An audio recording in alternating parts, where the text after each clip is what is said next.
పరిశుద్ధ మీకు వందనాలు. దేవ ఇంతవరకు సహాయపడ్డారు. మిగిలిన సమయం దీవెనకరంగా చేయమని యేసునామములో ప్రార్థించడుగు వేడుకుంటున్నాము తండ్రి, ఆమేన్. చదవండి అమ్మా. హేబేలు రాసిన గ్రంథము 2వ అధ్యాయము 25వ వచనం.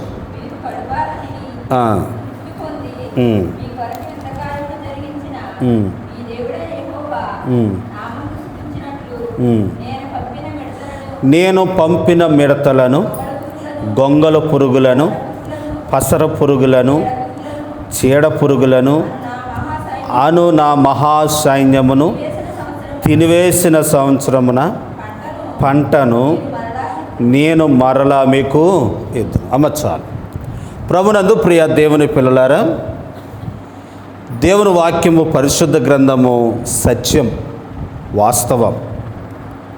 బైబిల్ గ్రంథము చరిత్రతో కూడున్న గ్రంథం. ఏదో సరదాగా కథలుగా చిన్నప్పుడు చందమామ కథలా చెప్పినవి కాదు. త్వరలో దెయ్యం ఉండేదంట, ఎవడ ఉండేవాడట, ఈ కథలు. కానీ వాస్తవాలు, నిజం. కనుక ఇది జరిగిన చరిత్ర. కాబట్టి ఈ జరిగిన చరిత్ర దేవుని గ్రంథాన్ని ఇప్పుడే కాదు, ప్రారంభము నుండి మనుషులు దీన్ని చెడగొట్టాలని, ఇది తప్పుడు పుస్తకం అని, తప్పుడు మాటలని ప్రయత్నాలు చేస్తూ ఉన్నవారు కాలగర్భంలో ఎంతోమంది కలిసిపోయారు. అసలు లేకుండా చేద్దామనుకున్నారట, కానీ వారి వల్ల కాలేదు. కనుక ఇది వాస్తవం. ఒక విషయాన్ని గమనించండి, ఏంటంటే ఇంకెంతోమంది పుట్టుకుని వస్తారు. ఇలాగో దీన్ని లేకుండా చేద్దామని, బైబిల్ లేకుండా చేద్దామని స్టేటానికి వస్తారు. కానీ వారే లేకుండా అయిపోతారేమో, కానీ బైబిల్ గ్రంథం మాత్రం, వాక్యం మాత్రం స్థిరకాలం అలాగే నిలుతుంటుంది. కాబట్టి ఇది వాస్తవం. ఎంతోమందిని మనం చూస్తాం, ఇప్పుడు కూడా మనం చూస్తూ ఉన్నాం.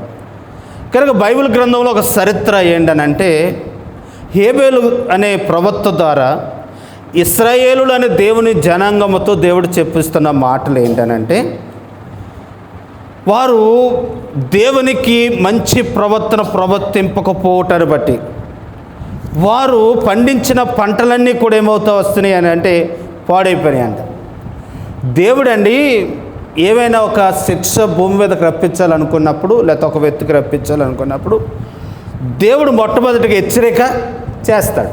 నోవహు దినాలలో నోవహు జలప్రయం వస్తుందని దేవుడు హెచ్చరిక చేశాడా లేదా? కనుక కొన్ని సంవత్సరాలు నోవహుకు వారి కుటుంబం ప్రకటన చేశారు, అయినా ప్రజలు వినలేదు. కనుక దేవుడు హెచ్చరిక చేయకుండా ఏ పని చేయడు. ఇప్పుడు హేబేలు ప్రజలకు కూడా దేవుడు హెచ్చరిక చేస్తా ఉన్నాడు. ఇంకొక విషయం చెప్పినే ముందుకెళ్తాను. నినివే పట్టణస్థులు ఉన్నారండి. నినివే పట్టణస్థులకు దేవుడు హెచ్చరిక చేశాడు. ఎవరి ద్వారా? యోనా ద్వారా. యోనా ద్వారా హెచ్చరిక చేస్తే వారు పశ్చాత్తాపడి వస్త్రాలు చింపుకొని, గోను బట్ట కట్టుకొని, బూడిద వేసుకొని కూర్చొని ప్రార్థన చేయడం ద్వారా దేవుడు చేయాలనుకున్న దాన్ని చేయకోకుండా దేవుడు వారిని క్షమించి దేవుడు వారిని ఆశీర్వదించారు. కనుక అది యోనా గ్రంథంలో చూస్తాం. నహూబు అనే గ్రంథం కూడా చూస్తాం. అందుట్లో ఏం జరిగిందనంటే, నహూబు అనే గ్రంథంలో మరలా నినివే పట్టణస్థులు మరలా హెచ్చరిక పంపించాడు. ఈ మాట అర్థం చేసుకొని, మొదటిది ఎవరి ద్వారా పంపించాడు? యోనా ద్వారా పంపించాడు. ఎవరికి? నినివే పట్టణస్థులకి. మరలా అది అయిపోయిన కొంతకాలానికి మళ్ళీ ప్రజలు యథాస్థానం అయిపోయిన తర్వాత మరలా నహూము చేత వర్తమానాన్ని పంపించాడు. నహూము గ్రంథాన్ని చదివితే మొదటి వచనంలో నినివే పట్టణం గూర్చిన దర్శనం, నినివే పట్టణం గూర్చిన వర్తమానం అని ఉంటుంది. నహూము చదివితే అర్థమైంది ఏంటనంటే, నహూములో నినివే పట్టణం ఇక లేకుండా చేశాడు. నినివే పట్టణము అనే పట్టణము యోనా గ్రంథములో పశ్చాత్తాపడితే నిలిచి ఉంది. అదే పట్టణం నహూము గ్రంథంలోకి వచ్చినాడికి ఇక లేదు, కనపడదు. అదంతా కూడా నీటి మట్టం అయిపోయింది. సరే ప్రియులారా, నేను ఈ మాట ఎందుకు చెప్తున్నానంటే, చరిత్ర ఎందుకు చెప్తున్నానంటే, దేవుడు మన మీదకి రాబోతున్న దానిని ముందుగా తెలియపరుస్తాడు. తెలియపరిచినప్పుడు దాన్ని ఏం చేయాలనంటే, ఇదిగో పశ్చాత్తాపడి కన్నీరు కార్చి మనం దేవుని దగ్గర పశ్చాత్తాపడినప్పుడు దేవుడు ఆ ఉగ్రత నుండి దేవుడు మనలను తప్పిస్తాడు. ఇందులో కొన్ని మాటలు హేబేలు రాసిన గ్రంథంలో మీకు తెలియపరచడానికి ముందుగా ఇంకో మాట మీకు జ్ఞాపకం చేస్తున్నాను. ఎందుకు ప్రార్థన చేయాలి అని అంటే, రాబోతున్న రోజులు చాలా భయంకరమైన రోజులు. వర్షాలు మబ్బుల్లాగా వస్తున్నాయండి, కానీ అవి ఎలాగంటే విడిపోతున్నాయంట, పొగలాగా వెళ్ళిపోతున్నాయంట. వచ్చినట్టు వచ్చి పొగలాగా వెళ్ళిపోవటానికి కారణం ఏంటనంటే మన యుద్ధాలు జరిగినాయి కదండి. ఆ యుద్ధంలో బాంబులు వేయటాన్ని బట్టి, ఆ బాంబుల ప్రభావం బట్టి ఆ మేఘాలన్నీ కరిగిపోతున్నాయంట. 1, 2. ఒకవేళ వర్షం కురిసినాను అది మంచి వర్షం కాదట, అది సరైన పంటలు పండించే వర్షం కాదట. కాబట్టి రాబోయే రోజుల్లో భయంకర కరువే, రాబోయే రోజుల్లో కష్టమే, రాబోయే రోజుల్లో మనకు అపాయమే. కానీ ఆయనను ఆశ్రయించి పశ్చాత్తాపడిన వారి విషయంలో దేవుడు వారికి చేయవలసిన కార్యం చేయక మానడు. కాబట్టి వారి అట్టి సందర్భంలో చూస్తున్నాం. హేబేలు రాసిన గ్రంథంలో దేవుడు చెప్తా ఉన్నాడు, హేబేలు చెప్తున్నాడు ఇశ్రాయేలుకి, అయ్యో ప్రజలారు ఎప్పుడైనా వినండి అని చెప్తూ, గొంగలు పురుగులు తినిన దాని మిడతలు తినివేసినాయి, మిడతలు తిన్న వాటిని విడిచిపెట్టిన దాన్ని పురుగులు తినేసినాయి, కనుక పసర పురుగులు తిన్న వాటిని చీడ పురుగులు తినేసినాయి అని చెప్తూ ఏమంటున్నాడనంటే, ఇప్పుడైనా మీరు మేలుకోరండి, ఇప్పుడైనా మేలుకొని ఏం చేయండి అనే 2వ అధ్యాయం 1వ వచనంలో, సియోను కొండ మీద బాకా ఊదుడి, నా పరిశుద్ధ పర్వతం మీద హెచ్చరిక నాదము చెయ్యండి అని అంటున్నాడు. యెహోవా దినము వచ్చి ఉండునని, అది సమీపమని వణుకుదురు గాక. చాలు, నేను వివరిస్తాను చూడండి. కానీ సియోనులో బాకా ఊదుడి, సియోనులో బాకా ఊదటం అంటే ఏంటనంటే బోరబోదాలట. బోరబోదటం అంటే ఏంటనంటే ఆ ప్రార్థన చేయడం అట. బోర ఊదితే ఎంత శబ్దం వస్తుందో అంత శబ్దముతో రాబోతున్న ఉగ్రతలో నుండి మనం తప్పించబడులాగున సియోనులో ఏమోదాలట, ప్రార్థన చేయాలి, బోర ఊదాలి. ఎప్పుడైతే అలా బోర ఊదుతాడో అప్పుడు దేవుడు చెప్తున్నాడు. అప్పుడు ఏం చేస్తాడట దేవుడు అని అంటే చదువుకున్నాం కదండి 25వ వచనంలో. దేవుడు ఏం చేస్తాడట అని అంటే బోర ఊదితే, అంటే బోర అంటే ఏంటి అన్నానండి, ప్రార్థన చేస్తే తినేసిన పంటను, పాడైపోయిన పంటను, చెడిపోయిన పంటను దేవుడు మరలా ఇస్తాడంటే. ఎలాగిస్తాడటండి అని చదివితే కనుక, నా మహాసైన్యము తినివేసిన సంవత్సరము పంటలను మీకు మరలా ఇద్దరు. ఏమవుతే పోగొట్టుకున్నాము, ఏమవుతే నష్టపోయాము, ఏదైతే తినేసిందో, ఏమవుతే మనము జార విడుచుకున్నాము, ఆ పాడైపోయిందంతా కూడా ఇప్పుడు ఆయన సన్నిధానంలో ప్రార్థన చేస్తాయి మరలా దేవుడు మనకి అనుగ్రహిస్తాడు. అలా ఇవ్వాలంటే ఇప్పుడు ఏం చేయాలి? మీరు ఏం చేస్తారు? సియోనులో బాకా ఊదారు, అంటే ప్రార్థన చేస్తారు. ఎలా చేస్తారో చూడండి. వారు ఎలా చేశారట అంటే చాలా మంచిగా ఇక్కడ రాయబడ్డాయని. మీ దేవుడైన యెహోవా, మరి 2వ అధ్యాయం అండి 13వ వచనం, మీ దేవుడైన యెహోవా కరుణ వాత్సల్యము గల దేవుడు, శాంతమూర్తియు, తాను చేయి ఉద్దేశించిన కీడును చేయక పశ్చాత్తాపడును గనక మీ వస్త్రములు గాక మీ హృదయములను చింపుకొని ఆయన తట్టు తిరిగి. ఇప్పుడు ఇక్కడ ఒక్కొక్క మాట మనం చదువుతున్నాం. వారు ఏం చేశారట? సియోనులో కూర్చుని బాకా ఊది ఏం చేశారట అని అంటే, వారు కన్నీరు విరుచుచు ఉపవాసం ఉండి దేవుని దగ్గర పశ్చాత్తాపడుతూ వారు ప్రార్థన చేశారట. ఆ ప్రార్థన దేవుడు విని ఏం చేశాడు అని అంటే, ఎలా చేశారో తెలుసండి వారు ప్రార్థన ప్రియులారా? వారు వస్త్రములు కాక ఏం చెప్పుకున్నారట? ఒక మందిరానికి వెళ్ళానమ్మా.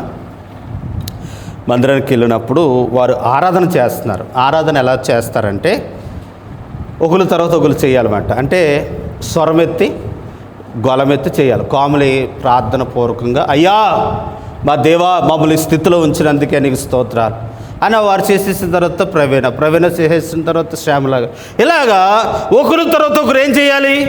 ఆరాధన చేయాలి. ఆ ఆరాధన చేస్తున్న సందర్భంలో చూశానండి, ఒక ఆవిడండి ఎంత అరుస్తూ చేస్తుందానంటే, ఆవిడ చెప్తా ఉంది, అయ్యా నేను పాపిని ప్రభు, నన్ను విడిపించే నాథుడు ఈ లోకంలో లేడు ప్రభు. అయ్యా నీవు ఈ లోకానికి వచ్చి నా కొరకు సిలువైపడి రక్తము కారు చనిపోయి తిరిగి లేచటాన్ని బట్టి, మిమ్మల్ని నమ్మటాన్ని బట్టి మాకు విమోచన ఇచ్చావు నాయన అని కేకలు వేస్తూ ఆరాధన చేస్తా ఉంది. నాకు అప్పుడు అర్థమైంది ప్రార్థన ఎలా చేయాలేమని అనుకొని. కాబట్టి ఈరోజు వాక్యం చెప్తా ఉంది, వస్త్రములు కాక, లేకపోతే ఏదో పయాకరణ కాక, హృదయాలు చింపుకొని మనం ప్రార్థన చేసినప్పుడు దేవుడంట ఏం చేశాడట? ఇంకేం చేశారో ఎలా చేశారో చెప్పే ముందుగా దేవుడు ఏం చేశాడట అని అంటే చూడండి 2వ అధ్యాయం 26వ వచనం. దేవుడు చెప్తున్నాడు, నా జనులు ఇంకెన్నడును సిగ్గునందరు. అప్పుడు ఇశ్రాయేలు మధ్య ఉన్నవాడును నేనేననియు, నేనే మీ దేవుడనైన యెహోవాననియు నేను తప్ప వేరొక దేవుడు లేడనియు మీరు తెలుసుకుందరు. నా జనులు ఇంకెన్నడును సిగ్గునందకు ఉందరు. అమ్మ 21 వచ్చిన దేశమా భయపడక సంతోషించి గొంతులు వేయము, యెహోవా గొప్ప సంతోషం, యెహోవా గొప్ప కార్యములు చేసిన పశువులారా భయపడకుడి. దేశమా భయపడక సంతోషించి గొంతులు వేయము, యెహోవా గొప్ప కార్యములు చేసెను. పశువులారా భయపడకుడి. గట్టి పిల్లలు పచ్చి కొమ్మలను బొలుసును, చెట్లు ఫలించును, అంజరపు చెట్లు ఫలించును, ద్రాక్ష చెట్లు ఫలించును. సియోను జనులారా ఉత్సాహించి మీ దేవుడు యెహోవా యందు సంతోషించుడి. తన నీతిని బట్టి ఆయన తొరకరు వారిని బట్టి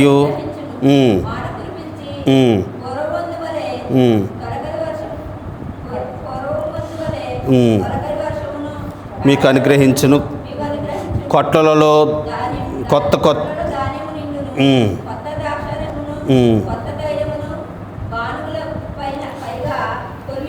అమ్మ చాలరా. ఇవన్నీ దేవుడు ఆశ్రదాలు ఇచ్చేసాడట. ఏమైతే పాడైపోయిందో అవన్నీ దేవుడు ఇవ్వటానికి కారణం ఏంటనంటే వారంటండి వస్త్రములు కాక ఏం చింపుకున్నారటండి, హృదయాన్ని ఒక్కొక్కటి ఇక్కడ చూపిస్తాను చూడండి. 1:21 వచనం, సియోనులో బాకా ఓదండి, ఉపవాస దినమును ప్రతిష్ఠించి. పాడైపోయింది తిరిగి పొందుకోవాలని అంటే మనం ఏ విషయంలో నష్టపోయామో, ఏ విషయంలో చీడ పురుగులు తినేసిన పంట దేవుడు మరలా మనకి ఇవ్వాలి అని అంటే ఇప్పుడైనా నువ్వు ఏం చేయాలట, ఉపవాసం ఉండి కన్నీరు కార్చు ప్రార్థన చేసి వస్త్రములు కాక హృదయాలు చింపుకుని ఆయన సన్నిధానంలో ప్రార్థిస్తే అంట దేవుడు ఏదైతే పోయిందనుకుంటున్నామో అదంతా దేవుడు తిరిగి మనకి ఇస్తాడట. కాబట్టి ప్రియులారా ఈరోజు ఆలోచించండి, ఏం పోగొట్టుకున్నావు, ఏమి నష్టపోయావు. చాలామంది అండి అప్పులు ఇస్తారండి, కొంతమంది చాలామంది అప్పులు ఇచ్చి ఎగ్గొట్టేస్తూ ఉంటారు. ఇప్పుడు మన పంటలు తినేసినట్టే కాదా, ఇలాగ ఎంతమంది నష్టపోయారు. మొన్న ఎవరో చెప్పారండి ప్రియులారా, 5 లక్షల రూపాయలు దగా చేశారండి ఒక ఆయన. కాబట్టి ఎక్కడెక్కడో చెప్తున్నారు, సీటీలు వేసి 5 లక్షలు తిరిగి ఆ సీటీలు కట్టించుకున్న తర్వాత ఆ డబ్బులు ఇవ్వలేదట. ఇప్పుడు మన పంట తినేసినట్టే కాదా.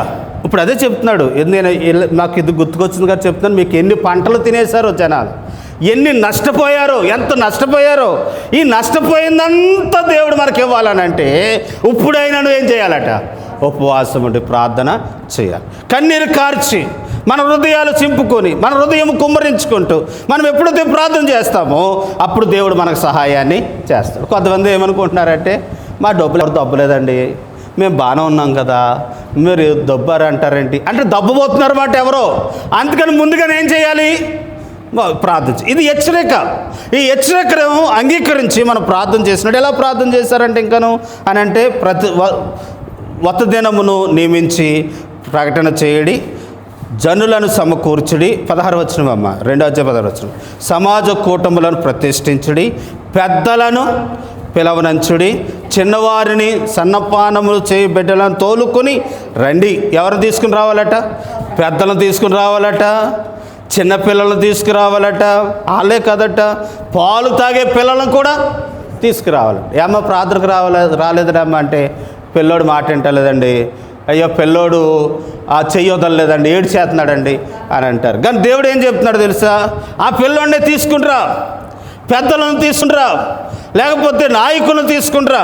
తీసుకుని వచ్చినప్పుడు రాబోయే రోజులలో రాబోతున్న ఉగ్రత నుండి దేవుడు మనల్ని ఏం చేస్తాడనంటే తప్పిస్తాడట, కాపాడతాడట. తర్వాత చూద్దాం చూడండి, పెళ్ళి కుమారుడు అంతఃపురములో నుండి పెళ్ళి అయిందనుకోండి, వారు కూడా పెళ్ళయింది కదా అని మానేయకూడదట. వాడు కూడా ఎక్కడికి రావాలి.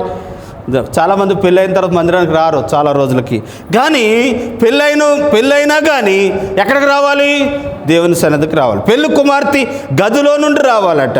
వచ్చి ఏం చేయాలట అని అంటే యెహోవా పరిచర్య యాజకుల మండపములను బలిపీఠముల మధ్యన నిలబడి కన్నీరు విడుచుచు యెహోవాని జనుల ఎడల జాలు చేసుకుని ఉమ్, ఉమ్, ఉమ్, ఉమ్, ఉమ్. అమ్మ చాలు చూడండి.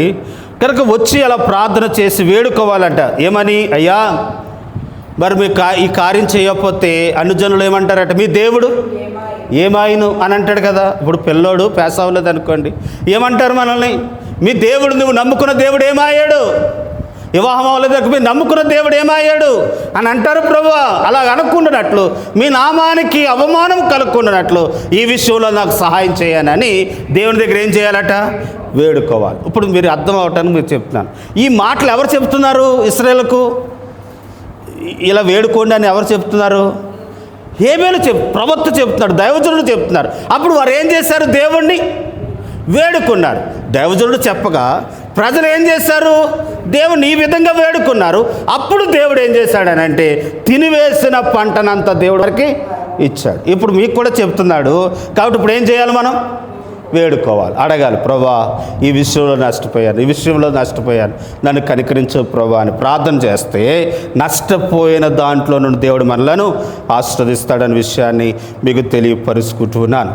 ఇంకొక విషయం చూడండి, ఇక్కడే అంటారు 19వ వచనం, మరియు యెహోవా తన జనులకు దేవుడు ఉత్తరం ఇచ్చి చెప్పినదేమనగా, ఇంకను అన్ని జనులలో మీ నామం అవమానసంగా చేయక మీరు తృప్తి నొందినంతగా నేను ధాన్యమును, కొత్త ద్రాక్షారసమును, తైలమును మీకు పంపించదను.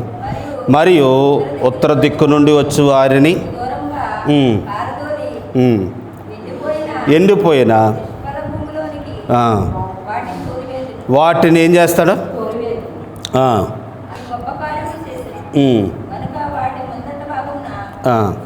అమ్మ ఇప్పుడు చూడండి, ఇప్పుడు దేవుడు ఏమంటున్నాడు తెలుసా? మీరు నాకు మొరపెట్టారు కనుక నేను ఇప్పుడు మీకు ఏం చేద్దాం అనుకుంటున్నానంటే మిమ్మల్ని తృప్తి గలవారిగా చేస్తాను, ద్రాక్షారసము కొత్త తైలముతో నేను నింపుతాను. అంత మాత్రమే కాదు, ఏ తూర్పు దిక్కు నుండి అయితే మిడతలు వచ్చినాయో, వచ్చి మీ పంటలను పాడు చేసినాయో ఆ వాటన్నిటిని ఏం చేస్తాడట? తోలు వేస్తాడట. అంటే ఇంకా అవి మరి దరుపాకుల్లోకి రాకుండా తోలేస్తాడు. ఇంట్లో చూడండి, నన్ను తప్పుగా అర్థం చేసుకోవద్దు.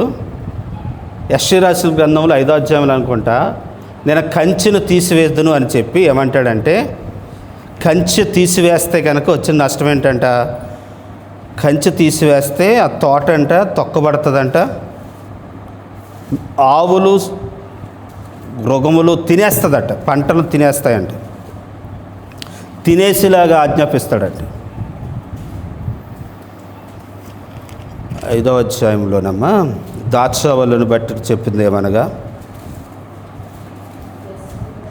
యెషయా గ్రంథంలోని చూడండి 5వ వచనం, ఆలోచించుడి, నేను నా ద్రాక్ష తోటకు చేయబోవు కార్యం మీకు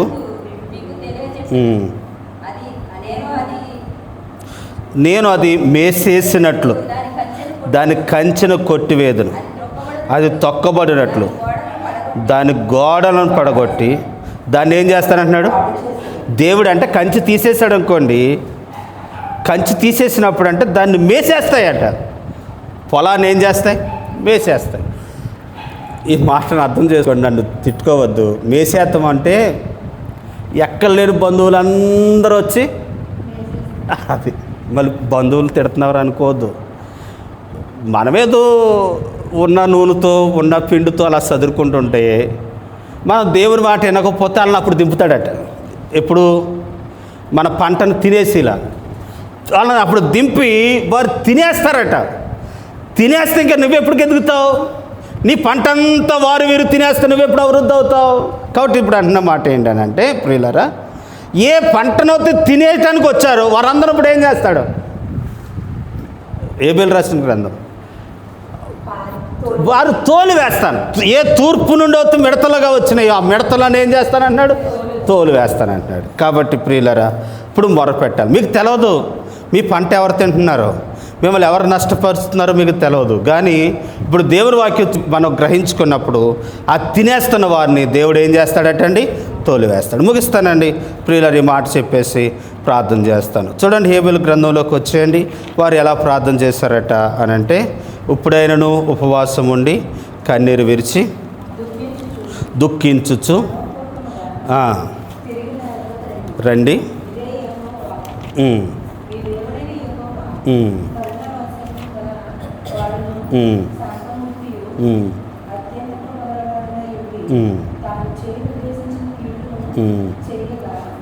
అమ్మ 8వ వచనం చదువురమ్మా. మొదటి అధ్యాయం 8వ వచనం.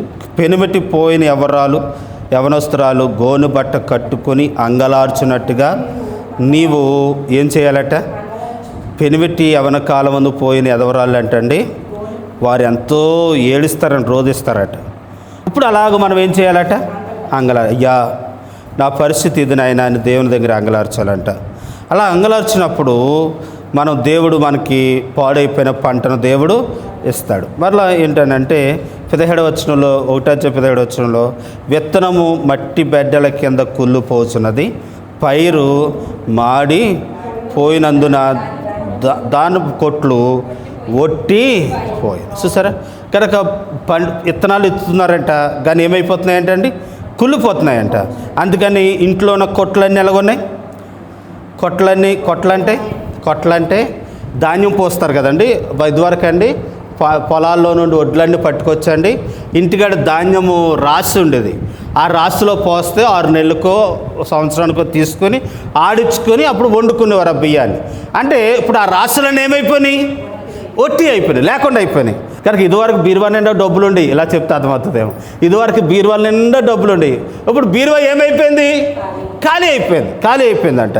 ఇప్పుడు ఖాళీ అయిపోయిన సందర్భాన్ని నువ్వు గుర్తెరిగి అయ్యా అని పెనుమిటి పోయిన యవనస్తురాలు వల్లే అంగలారిస్తే పోయిన పంటను తిరిగి మరలా దేవుడు మనకి ఇస్తాడు. అది వాక్యం హేబెలు చెప్తున్న మాట. కాబట్టి ఇప్పుడు ప్రార్థన చేద్దాం. ఈ మాట చెప్పేసిన ప్రార్థన చేస్తాను ఏంటంటే, ప్రియులారా, ఇప్పుడైనను 2వ అధ్యాయం 12వ వచనం, ఇప్పుడైనను మీరు ఉపవాసం ఉండి, ఈ సందర్భాలు తెలిసినప్పుడైనా ఉపవాసం ఉండి కన్నీరు విడుచుచు దుఃఖించుచు మనవపూర్వకముగా నా యొద్దకు రండి. నా యొద్దకు వస్తే నేను యెహోవాకు, నేను కరుణ సంపన్నుడు గలవాడిని గనక, జాలి గలవాడిని గనక నేను మీ కొరకు నేను పశ్చాత్తాపడి నేను మీకు సహాయాన్ని చేయాలనుకున్న కీడు చేయకుండా మీకు సహాయాన్ని చేస్తాను. కాబట్టి ఇప్పుడు ఏం చేయండి?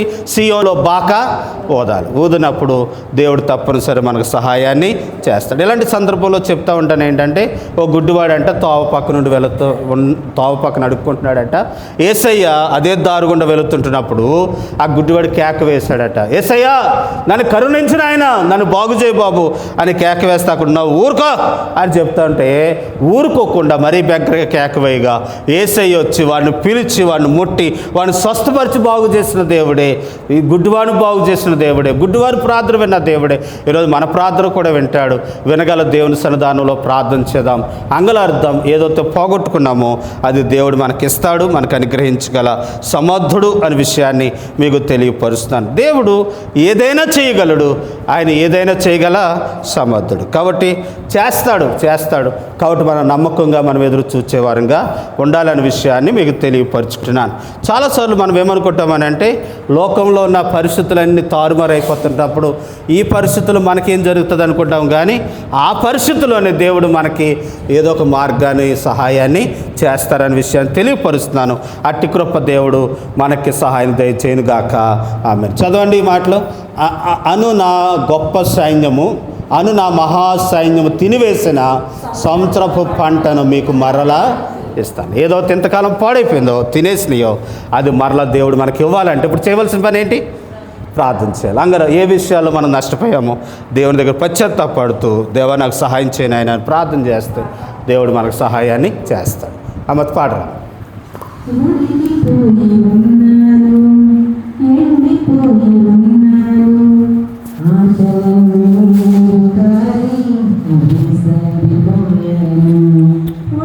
పోయి ఉన్నాను